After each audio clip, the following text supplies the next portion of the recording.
Yung adlaw mga binati o minahal kong matalunod. Okay. Maunig pag-activate sa mga ATM nga gipanghatag sa UCT.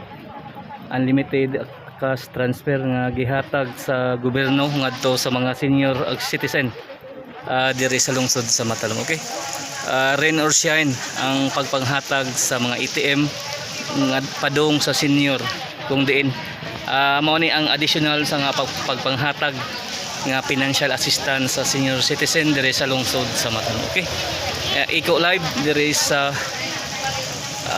municipality of Matalom nga dapit sa land bank nga kuan ATM mo ni kahimtang sa pag-activate sa mga ATM dire sa lungsod sa Matalom. Okay. October 26, 2022 ako manghinaot nga magmalipayon tong nakadawat sa UCT o makapalit na og bugas. Iko PP ang boses sa kalambuan sa lungsod sa Matalom.